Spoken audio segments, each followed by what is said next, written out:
Hey, welcome back. So I did a review about a month ago on my salad table, just to show you what plants I had going in it.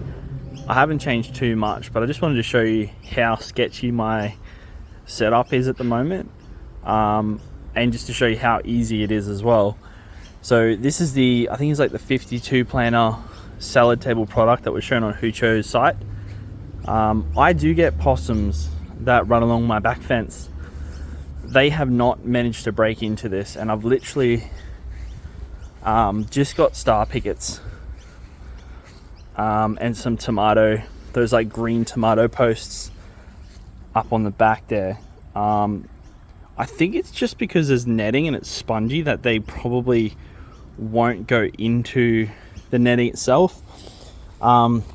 Nothing's holding down the back, and I've got some bricks around the base, and some pegs holding the edges. That's it. So no possums or rats or anything have broken in, which is really good. But what I have had is still a lot of moths breaking in. So anyway, I'll pause this and give you a view on what's inside. So I've just jumped inside my net here.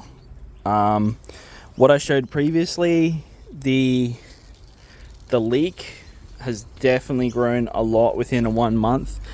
I have got them clustered, which is probably a really bad idea.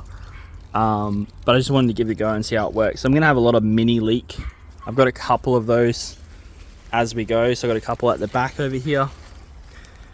I have removed all of my squash. It basically was falling over the back due to the weight, and lifting up the panel on the top of the salad table. So you can put large things in, but it was more the weight of it. I was worried it was going to bend and put some bend marks into the top plastic cover. What I have put in recently though is some perennial spinach, which is just taking off. I know one of the people in the chat was asking around how it grows with root systems that are really long. So this is a good example here. Is this water spinach? This is the main stem here. It's massive.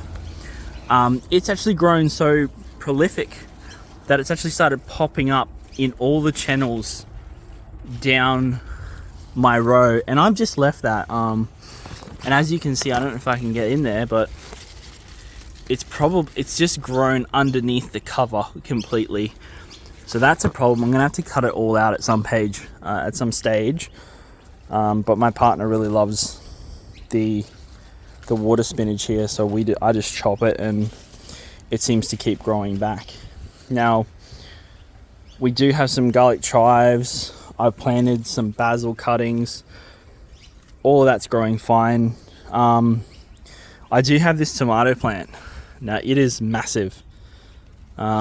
It was the one in my last video that was just over here, and as you can see, that is the base of it there. And it's just kind of grown up all the way around and hangs even down off the side, and the salad table really handles this well. The roots on the other side are not looking. They're taking up a lot, and I would like it to get more nutrients running down through that film. It is fairly dry, but everything seems to be pretty happy. Now, sooner or later, I think once I get the tomatoes harvested off this, there's a lot of tomatoes growing in there. You can see the colors coming through on a few of them. And up here, once they grow, I'll cut all that off probably around Christmas and probably have to rip this out. Long term, it's just not going to work here, and it's basically, the problem really is with this is it takes up the entire channel. So these down here aren't getting enough nutrients, so I really worry that on a bad day, if it's not got enough down the line, it's actually going to dry them out. They've been okay so far, but it's a bit risky.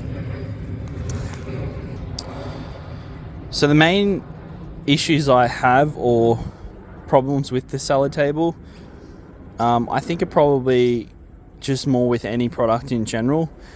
So probably the res. Now I put a little sort of cloth over this because I find that I can't zip this up completely with getting this in. I really should cut this off though a bit higher, but it is what it is. The res is not that easy to clean.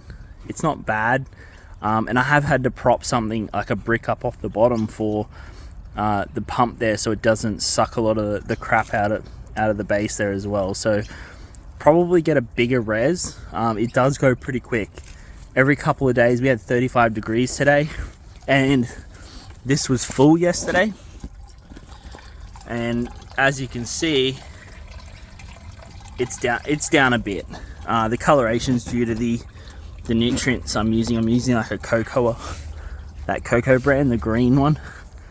Other than that, I think the lines on it as well as the pump have been sort of clogging up with the salts. So what I need to do is make sure I've got that hydrate peroxide running through the system a bit better. But the plants are loving it. I don't clean anything. I haven't cleaned anything from the start.